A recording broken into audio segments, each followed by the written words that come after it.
হরে কৃষ্ণ ভক্তবৃন্দগণ, আগামীকাল 2025 30 এপ্রিল বুধবার পালিত হবে অক্ষয় তৃতীয়া। তো ভক্তগণ, আজকে আপনাদের জানাবো অক্ষয় তৃতীয়া কি এবং এই পূর্ণময় তিথিতে আপনি কি কি করবেন, কি কি কাজ একেবারে ভুলেও করবেন না, কি খাবার খাবেন, সাথে এই অক্ষয় তৃতীয়ার মাহাত্ম্য কথায় কি বলা হয়েছে এই পূর্ণদিন সম্পর্কে, সেই সকল বিষয়গুলি আজকে আমরা আলোচনা করব। তো অবশ্যই ভিডিওটি আপনারা সম্পূর্ণ শেষ অবধি দেখতে থাকুন। 2025 সালের অক্ষয় তৃতীয়া পালিত হবে আগামীকাল 30 এপ্রিল বুধবার। এটি একটি বছরের সবথেকে মাহাত্ম্যপূর্ণ দিন। এই পূর্ণ তিথিতে সত্যযুগের সূচনা হয়েছিল, এমনকি মহাভারতের রচনা করা হয়েছিল এই তিথিতেই। এই দিন জন্মেছিলেন বিষ্ণুর ষষ্ঠ অবতার পরশুরাম।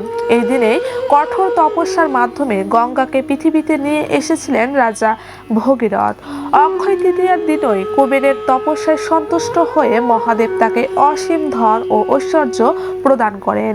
তাই ভবিষ্যৎ পুরাণ অনুসারে এই দিন সম্পাদিত সমস্ত কর্মের ফল অক্ষয় হয়।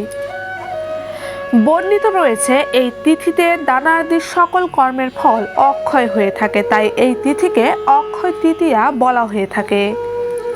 কৃষ্ণ ভক্তবৃন্দগণ, শাস্ত্র অনুসারে বলা হয়েছে এই দিনে ভালো বা খারাপ কাজ যাই করুন না কেন তার ফল অক্ষয় হবে এবং তা অনন্তকাল ভোগ করতে হবে। তবে বন্ধুরা, অক্ষয় তৃতীয়ায় দান করায় অসীম ফল রয়েছে।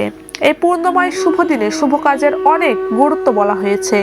এমনটা বিশ্বাস করা হয় যে অক্ষয় তৃতীয়ায় বাড়িতে অন্তত একজন গরিব বা অভাবীকে সম্মানের সাথে খাওয়ানো এমন কাজ খুবই শুভ এবং ফলদায়ক হয়। এই কাজের ফলে দাম্পত্য জীবনে সুখ শান্তি আসে এবং জীবনে অর্থ ও শস্যের কোনোদিন অভাব হয় না। এই অক্ষয় তৃতীয়া শ্রীহরির অত্যন্তই প্রিয়, তাই এই দিনে স্নান, দান, অর্চনা, জপ এবং পূর্বপুরুষদের উদ্দেশ্যে তর্পণ করলে তার সমস্তই অক্ষয় হয় বলে এই তৃতীয়াকে বলে অক্ষয় তৃতীয়া। এছাড়াও এই দিনে বিবাহ, স্বর্ণ রৌপ্য, যানবাহন, জমি বাড়ি ইত্যাদি ক্রয়, গৃহপ্রবেশ, ভিত পূজা, যে কোনো নতুন কাজ শুরু করা, অনুষ্ঠান প্রভৃতির জন্য কোনো বিশেষ শুভ সময়ের প্রয়োজন হয় না, কারণ এই দিনটি খুবই ফলদায়ক একটি দিন। তো ভক্তগণ, এই অক্ষয় তৃতীয়ার দিনে কি কি করা যাবে এবং কি কি কাজ করবেন না এই দিন সে সম্পর্কে আমরা এবার জেনে নেব। বন্ধুরা, যদি ভালো কাজ করা হয় তার জন্য আমাদের লাভ হয় অক্ষয় পূর্ণ, আবার যদি খারাপ কাজ করা হয় এই অক্ষয় তৃতীয়ার দিন তবে লাভ হয় অক্ষয় পাপ। তাই বন্ধুরা, এই দিন খুব সাবধানে প্রতিটি কাজ করা উচিত, প্রতিটি কথা বলা উচিত। অজান্তেও কোনো পাপ বা বৈষ্ণব অপরাধ, সেবা অপরাধ, নাম অপরাধ না করে ফেলি বা কোনো কুকথা না ভাবি সে বিষয়ে সজাগ থাকাটাই সমীচীন। এছাড়া ভক্তগণ, প্রথমেই যেটি আপনাদের বলবো, আপনারা অক্ষয় তৃতীয়ার তিথিতে ভুলেও কিন্তু কখনো একদমই তুলসী পাতা তুলবেন না। এতে শ্রী বিষ্ণুদেব এবং মা লক্ষ্মী অত্যন্তই রুষ্ট হন। এই দিনে কারো মনে দুঃখ বা আঘাত লাগে এমন কথা বলা যাবে না। অক্ষয় তৃতীয়ার দিনে কোনো ধরনের আমিষ খাবার খাওয়া উচিত নয়, বিশেষ করে মাংস, অ্যালকোহল এবং রসুন ও পেঁয়াজযুক্ত খাবার থেকে দূরে থাকা উচিত। যদি আপনি এই দিন আমিষ খাবার খান তাহলে এতে পরিবারের সদস্যদের মধ্যে অসুস্থতা এবং সমস্যা দেখা দেয়, যার কারণে আগামী দিনগুলি বেদনাদায়ক হয়ে ওঠে। তাই ভক্তগণ, অবশ্যই আগামীকাল বুধবার চেষ্টা করবেন আমিষ খাবারগুলি বর্জন করার। এছাড়াও অক্ষয় তৃতীয়ার দিনে ভুল করেও প্লাস্টিক, অ্যালুমিনিয়াম বা স্টিলের বাসন কিনবেন না। এতে করে কুণ্ডলিতে রাহুর প্রভাব বৃদ্ধি পাবে, যার ফলে সঞ্চিত মূলধন নিঃশেষ হতে শুরু করবে। তাই এর পরিবর্তে আপনি অক্ষয় তৃতীয়ার দিনে সোনা বা রূপা কিনতে পারেন। এর ফলে পরিবারের সুখ ও সমৃদ্ধি আসে। তো বন্ধুগণ, এবার আমরা জেনে নেব এই শুভ তিথিতে আপনি সারাটা দিন যে কাজগুলি অবশ্যই করবেন। তো প্রথমেই এই শুভ দিনে আপনি এই অক্ষয় তৃতীয়ার দিন অর্থাৎ আগামীকাল অক্ষয় তৃতীয়ার দিন খুব ভোরে ঘুম থেকে উঠে স্নান সেরে নেবেন এবং স্নান সেরে পরিষ্কার বস্ত্র পরিধান করবেন। এরপর আপনার বাড়িতে যে মন্দির অর্থাৎ ঠাকুর ঘর রয়েছে সেখানে ঠাকুরের সামনে প্রদীপ জ্বালাবেন এবং বিশেষভাবে তুলসী গাছের জল, সিঞ্চন, আরতি ও পরিক্রমা করবেন। তুলসী গাছে বিশেষভাবে পূজা করবেন। এবার গঙ্গাজল অঙ্কুরু সুগন্ধি দুধ দিয়ে ভগবানের অভিষেক করবেন। এরপর সুন্দর করে শ্রী বিষ্ণুদেবের আরতি করবেন। যেহেতু এই শুভ দিনে দেবী লক্ষ্মী এবং ভগবান বিষ্ণুর পুজোর বিশেষ তাৎপর্য রয়েছে, তাই অবশ্যই ভগবান বিষ্ণু এবং মা লক্ষ্মীকে ভোগ নিবেদন করতে ভুলবেন না এই দিনে। ভক্তবৃন্দ মনে রাখবেন যে ঈশ্বরকে শুধুমাত্র সাত্বিক ভোগ দেওয়া হয়, তাই অক্ষয় তৃতীয়ার দিনে আরো বেশি করে ঈশ্বরের উপাসনা করুন এবং ঈশ্বরের ধ্যান করুন। এবং ভোগে ভগবানের জন্য লুচি, পায়েস, অন্ন ভোগের সাথে সবজি, ডাল, বড়া, পিঠা, পায়েস ইত্যাদি ভোগ রন্ধন করে সেগুলি ভগবানের কাছে অর্পণ করুন, অর্থাৎ ভগবানকে নিবেদন করুন। এবার ভোগ নিবেদনের পর ভগবানের পুনরায় আরতি করবেন ও ধূপ প্রদীপ দেখিয়ে এভাবে পুজো সুষ্ঠুভাবে সুসম্পন্ন করবেন। ভক্তগণ, এই মহাপূর্ণময় তিথিতে ভাগবত শ্রবণ, শ্রীনাম সংকীর্তন, গ্রন্থ অধ্যয়ন, অর্চন, বন্দন, শ্রী গুরু সেবা, সাধু সঙ্গ, মালা জপ বেশি বেশি করে করবেন।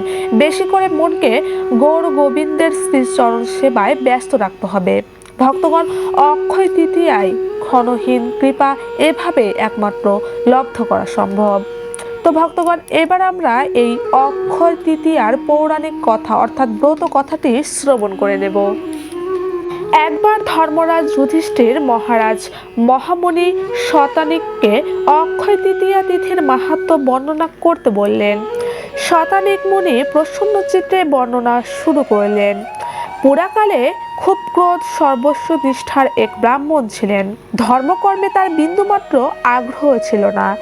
একদিন এক দারিদ্র ক্ষুধার্ত ব্রাহ্মণ তার কাছে সামান্য অন্ন এবং জল ভিক্ষা চাইলে ব্রাহ্মণ উচ্চ তীব্র স্বরে কটু ভাষায় তার দুয়ার থেকে ভিখারিকে দূর দূর করে তাড়িয়ে দিলেন আর বললেন যে এই ত্রিসীমানায় সে যেন ঘোরাফেরা না করে এবং অন্যত্র ভিক্ষার জন্য চেষ্টা করে। ক্ষুধা পিপাসায় কাতর ভিখারিকে বিষণ্ণ মনে চলে যেতে দেখে ব্রাহ্মণ পত্নী সেখানে তড়িঘড়ি উপস্থিত হলেন। ব্রাহ্মণ পত্নী সুশীলা অতিথির অবমাননা দেখতে না পেরে স্বামীর কাছে উপস্থিত হয়ে অনুরোধ করলেন, ভর দুপুরে সৎকার না হলে সংসারে অমঙ্গল হবে এবং গৃহের ধন সমৃদ্ধির লোপ পাবে। স্বামীর দিক থেকে মুখ ফিরিয়ে ভিখারিকে সুশীলা ডাকলেন এবং দুয়ারে বসতে বললেন। তার অন্যত্র যাবার প্রয়োজন নেই এই বলে ব্রাহ্মণ পত্নী সুশীলা খুব শীঘ্রই তার জন্য অন্ন জল আনবার ব্যবস্থা করলেন। কিছুক্ষণ পরেই তিনি অতিথি ভিক্ষুকের সামনে সুশীতল জল এবং অন্ন ব্যঞ্জন নিয়ে খাবার জন্য দিলেন।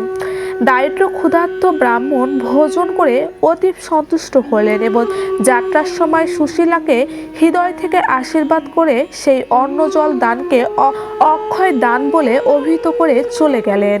বহু বছর পর সেই ব্রাহ্মণের অন্তিমকাল উপস্থিত হলো। যমদূতেরা এসে তার ঘরে হাজির হলেন।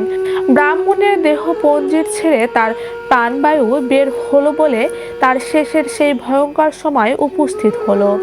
ক্ষুধা ও তৃষ্ণায় তার কণ্ঠ ও তালু শুকিয়ে গেল। তার উপর যমদূতদের কঠোর অত্যাচার। ব্রাহ্মণ তাদের কাছে 2 ফোঁটা জল চাইল এবং তাকে সে এ যাত্রায় উদ্ধার করতে বলল। যমদূতরা বলল, তুমি তোমার গৃহ থেকে অতিথি ভিখারিকে নির্জলা বিদায় করেছিলে, মনে নেই? এই কথা বলতে বলতে তারা ব্রাহ্মণকে টানতে টানতে ধর্মরাজের কাছে নিয়ে গেল। ধর্মরাজ ব্রাহ্মণের দিকে তাকিয়ে বললেন, একে কেন আমার কাছে এনেছ? ইনি মহাপুণ্যবান ব্যক্তি। বৈশাখ মাসের শুক্লা তৃতীয়া তিথিতে এনার পত্নী তৃষ্ণার্ত অতিথিকে অন্ন জল দান করেছেন।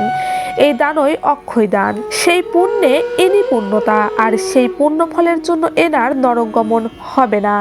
ব্রাহ্মণকে তোমরা জল দাও, শীঘ্রই ইনি স্বর্গে গমন করবেন। তো কৃষ্ণ ভক্তবৃন্দগণ, আপনি যদি কৃষ্ণকে ভুলে যেতে চান তাহলে তিনি আপনাকে বিস্মিতই প্রদান করবেন। আবার আমরা যদি কৃষ্ণকে স্মরণ করতে চাই তাহলে তিনি আমাদের স্মৃতি শক্তি দান করবে। স্বভাবতই ভক্তরা কৃষ্ণকে স্মরণ করতে চায়, তাই কৃষ্ণের কাছে আমাদের প্রার্থনা করতে হবে, আমি যেন সর্বদা আপনাকে স্মরণ করতে পারি এবং কখনো যেন আপনাকে ভুলে না যাই। এভাবেই আমরা শ্রীকৃষ্ণের চরণে আশ্রয় গ্রহণ করতে পারি। হরে কৃষ্ণ কৃষ্ণ কৃষ্ণ হরে হরে, হরে রাম রাম রাম হরে হরে। তো কৃষ্ণ ভক্তবৃন্দগণ, আপনারা জানতে অবশ্যই অবশ্যই সক্ষম হলেন আগামীকাল অর্থাৎ বুধবার আপনারা এই অক্ষয় তৃতীয়ার দিন কি কি করবেন, কি কি করবেন না, এবং এই অক্ষয় তৃতীয়ার অপূর্ব ব্রত কথাটিও আপনারা শ্রবণ করলেন। তো সকলে ভালো থাকবেন, সুস্থ থাকবেন। জয় শ্রীকৃষ্ণ, জয় রাধা মাধব, জয় গোবিন্দ।